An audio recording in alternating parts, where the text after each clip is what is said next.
అంటే ఆయన కనేకల్ మండలంలో ఏఐఎస్ఎఫ్ ఆధ్వర్యం పత్రికల విలేకరుల సమావేశం ఏర్పాటు చేసుకోవడం జరిగింది.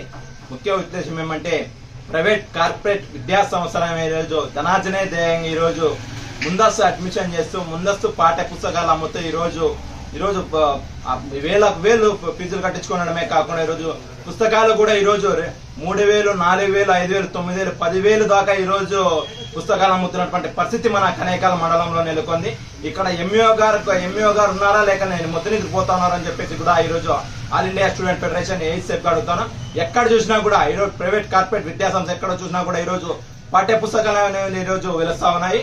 ఈ రోజు ఎక్కడ చూసినా కూడా జిల్లా విద్యాశాఖ అధికారులు మండల విద్యాశాఖ అధికారులు అయితేనేమి పాఠ్య పుస్తకాలు కావచ్చు ముందస్తు అడ్మిషన్స్ కావచ్చు చేస్తే ఎక్కడైనా కూడా అడ్డుకుంటాం చేస్తామని చెప్పేసి ఉత్తుతో స్టేట్మెంట్స్ మాత్రం ఇస్తా ఉన్నారు. ఎక్కడ కూడా ఒక విద్యా సంస్థ కూడా సీజ్ చేసిన దాఖలా లేవు. మొన్నటి రోజున కూడా రాయదుర్గం పట్టణంలో ఉన్నటువంటి నారాయణ విద్యా సంస్థలో కూడా పుస్తకాలు యూనిఫామ్ కూడా పట్టించినా కూడా ఇంతవరకు కూడా చర్యలు తీసుకున్న దాఖలా లేవు.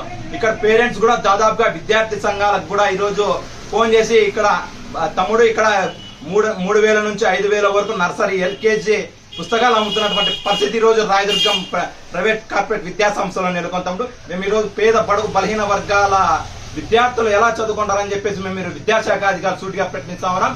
ఈ రోజు అనంతపురం జిల్లా అంటే కరువు ప్రాంతం, అందులో రాయదుర్గం నియోజకవర్గంలో కర్ణాటక సరిహద్దులో ఉన్నటువంటి రాయదుర్గంలో అత్యధిక వెనుకబడిన ప్రాంతం రాయదుర్గం. అలాంటిది ఇక్కడ చదువుకు పంపించడమే ఇది కష్టంగా ఉంటే ఇక్కడ వేలకు వేలు ఫీజులు కట్టు వేలకు వేలు పుస్తకాలు అంటే ఎలా పెడతారని చెప్పేసి కూడా మేము ఏఎస్ఎఫ్ అడుగుతా ఉన్నాం. ఇక ఉన్నటువంటి విద్యాశాఖ అధికారులు స్పందించాలి. లేని పక్షంలో కూడా పలుమార్లు విద్యాశాఖ అధికారులకు రాయదుర్గం నియోజకవర్గ విద్యాశాఖ అధికారులు కూడా చెప్పడం జరిగింది. అనంతపురం జిల్లా వ్యాప్తంగా కూడా ఏఎస్ఎఫ్ ఆధ్వర్యంలో కూడా ప్రత్యేక ఆందోళన కూడా చేపడం కానీ ఎక్కడ కూడా ఒక పాఠశాల పైన కూడా ఇంకా చర్యలు తీసుకునే దాఖలా లేవు. వెంటనే కూడా చర్యలు తీసుకుని వెంటనే సీజ్ చేయాలని కూడా తెలియజేస్తాం. లేని పక్షంలో పెద్ద ఎత్తున కూడా ప్రైవేట్ కార్పొరేట్ విద్యా సంస్థల పైన దాడులు దిగుతామని కూడా ఏఎస్ఎఫ్ గా హెచ్చరిస్తా ఉన్నాం. ఎంఈఓకి సమాచారం వెళ్ళింది, ఎంఈఓలు ఏమంటున్నారు? ఎంఈఓకి గతంలో కూడా ఏఎస్ఎఫ్ ఆధ్వర్యంలో కూడా రికమెండేషన్ కూడా జరిగింది.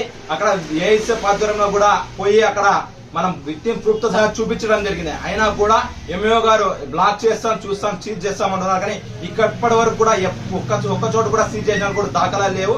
వెంటనే స్పందించాలని కూడా తెలియజేస్తా ఉన్నాం. విద్యా బుద్ధులు నేర్పించినటువంటి విద్యా సంస్థల్లో ఈ రోజు ఒక యూనిఫామ్స్ అయితేనేమి మరియు పుస్తకాలు అయితేనేమి ఒక అంగడి మాదిరిగా ఈ రోజు ఉన్నాయి ఇక్కడ కనేకల్ మండలంలో. వెంటనే కూడా ఏఐఎస్ఎఫ్ గా మేము ఒకటే తెలియజేస్తా ఉన్నా, అంగడి సరికి కాకుండా విద్యా బుద్ధులు నేర్పాలని చెప్పేసి కూడా తెలియజేస్తా ఉన్నా. ఉన్నటువంటి విద్యాశాఖ అధికారులు వెళ్లి సీజ్ చేయాలని కూడా తెలియజేస్తా ఉన్నా.